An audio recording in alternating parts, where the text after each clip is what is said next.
Hola a todos, les habla Manuel Noriega. Hoy sábado 16 de julio del 2022 quiero seguir compartiéndoles información de gestión y finanzas públicas con el marco de este hermoso escenario paisajístico de la Punta Callao. Vamos a hablar en esta oportunidad acerca del plan de cierre de brechas del circuito petrolero. Empezamos entonces.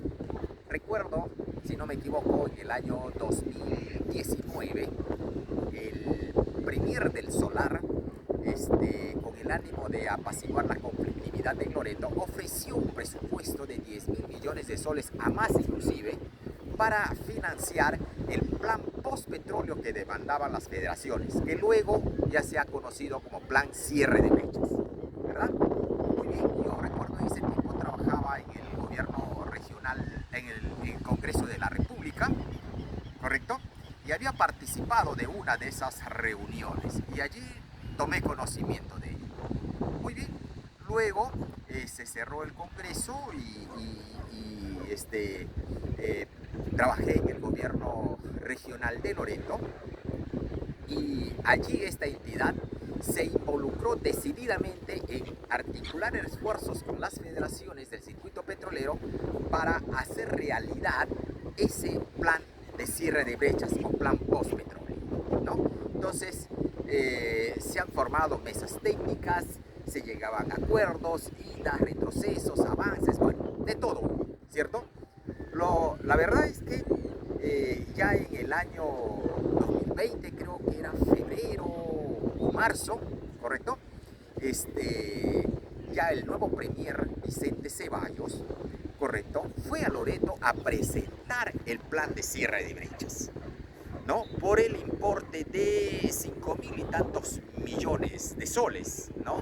Inicialmente, pero luego se ajustó a 6.000 millones de soles, porque así se colgó ya en la página del diario El Peruano, ¿no? En la página de transparencia que tiene la PCM. Muy bien, entonces, lógicamente que el gobierno regional de Loreto y las federaciones del circuito petrolero no estaban de acuerdo, ¿cierto? Porque tenían una expectativa mayor, porque también involucraba ver el problema de los impactos de la actividad petrolera en esa zona. Muy bien, no solamente las inversiones, sino el impacto. Entonces, el premier Vicente Ceballos de ese momento había aceptado de que tanto el gobierno regional de Loreto como las federaciones del circuito petrolero trabajaran una contrapropuesta, ¿no es cierto? Entonces, y cuando ya se estaban reuniendo las mesas técnicas de estas dos entidades, una organización y la otra, realmente vino el COVID, ¿no? Vino el confinamiento y todo se quedó en nada, ¿verdad? Entonces, pero luego el gobierno regional de Loreto, articulando con las federaciones, analizaron la problemática y se planteó una iniciativa legislativa para crear un fideicomiso, porque el plan de cierre de brechas indicaba que lo iba a ejecutar el gobierno nacional a través de sus diferentes sectores, ¿no? Pero así no se avanzaba, pues, ¿no? Entonces había ¿qué te digo? Retraso tremendo en la ejecución de los proyectos y prácticamente no se avanzaba o muy poco, ¿no? Entonces ahí se plantea que sea a través de un fideicomiso. Lamentablemente el Congreso feneció en sus funciones ese periodo legislativo y quedó prácticamente archivado el proyecto. Luego tuve la oportunidad nuevamente de trabajar en el despacho del congresista, en este caso ya de Jorge Morante, y recibimos a algunos representantes de las federaciones indígenas. Entonces, y ellos plantearon al congresista que les apoyara en un acuerdo que ya tenían con el ejecutivo, el premier Guido Bellido y el ministro Pedro Franque de ese entonces, porque les habían ofrecido la emisión de un decreto de urgencia, ¿no? Y que iban a solicitar esas facultades al Ejecutivo ya tenían las facultades y iban ya a plantear un decreto de urgencia. Pero Recuerdo muy bien el congresista Morante, con toda la razón, les dijo de que esto no se podía hacer un decreto de urgencia porque plantear mediante ese mecanismo una entrega de recursos a Loreto de 200 millones de soles por 30 años, eso no era ninguna urgencia, iba a ser observado. Mejor vayamos por el camino correcto, que el Ejecutivo lo asuma como una iniciativa legislativa, una propuesta legislativa y lo plantea al Congreso, y ahí sí, él con toda su bancada y articula con las demás y se aprueba ese plan de cierre de brechas, ¿no? Digo, el fideicomiso para el plan de cierre de brechas. Pero las federaciones consideraron que no, optaron por el camino del Ejecutivo, pero realmente nunca se llegó a plantear ese decreto de urgencia, porque no era pues viable técnicamente ni legalmente. Entonces pasaron ahí cerca de un año, se ha perdido, ¿no?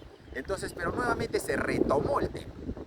Y al retomarse el tema, lógicamente el despacho del congresista Morante, siempre ahí atento a lo que estaba evolucionando esta iniciativa, y bien tomamos conocimiento de eso, del planteamiento que hizo el MEF ya al Congreso mediante un decreto supremo, una propuesta de decreto supremo. Analizamos el planteamiento y el despacho del congresista Morante hizo 3 observaciones puntuales. Uno, que el fideicomiso que se estaba planteando indicaba que se sume al fideicomiso actual de 270 millones que tiene el gobierno regional de Loreto, y consideraba de que no era lo correcto sino hacerlo independiente. Uno, ¿no? Dos, de que indicaba que el monto era de 5.400 millones de soles, y eso no podía ser porque el plan de cierre de brecha era por 6.000 millones de soles, así que tenía que compatibilizarse exactamente esos montos, porque ahí ya se estaba dejando de darle a Loreto 600 millones de soles y eso no lo íbamos a permitir. Y el tercer elemento era el reajuste. No aplicaba nada, no decía nada el proyecto del MEF sobre algún reajuste. Y todos sabemos que estamos viviendo en un escenario bastante complicado. De aquí a unos años puede rebrotar la inflación galopante, y esos recursos, 200 millones de soles al año, puede realmente tener un valor muy mínimo, con lo cual prácticamente Loreto estaría perdido. Así que tiene que haber reajuste. Además, el plan de cierre de brechas era por 6.000 millones por 6 años, y ahora se le estaba llevando a 27 años, ¿no es cierto? Entonces, a razón de 200 millones de soles al año. Entonces, tenía que subirse el monto para que sea los 6.000 millones, y también, bueno, incluir todos los demás componentes que se estaba planteando. Bien, amigos, finalmente lo que ha sucedido es de que las federaciones indígenas del circuito petrolero tomaron conocimiento ya de este planteamiento del MEF, porque no lo tenían muy claro. Ellos venían coordinando, pero ya el planteamiento final no lo conocían, ¿verdad? Entonces, al tomar conocimiento también ellos de esto, están preocupados, entendemos, por la situación, pero uno de los elementos que quizás más le preocupa es la composición del consejo directivo del fideicomiso, que no está integrado, no considera ningún integrante de las federaciones, porque solamente lo integran los 5 alcaldes de las municipalidades provinciales del circuito petrolero, más la entidad financiera que debe ser el fiduciario, ¿verdad?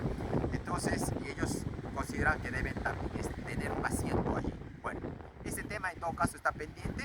Lo último es de que hemos tomado conocimiento de que están anunciando ya las federaciones del circuito petrolero un paro generalizado de la actividad petrolera. Ojalá que esto no se dé, que tanto el gobierno regional como las federaciones y el gobierno nacional puedan llegar a un consenso y se supere esta problemática, porque Loreto necesita ya que esos 6.000 millones poco a poco vayan llegando a la región para dinamizar la economía y solucionar ese gran anhelo que tienen las comunidades. Muy bien, amigos, eso era la información que quise compartirles el día de hoy.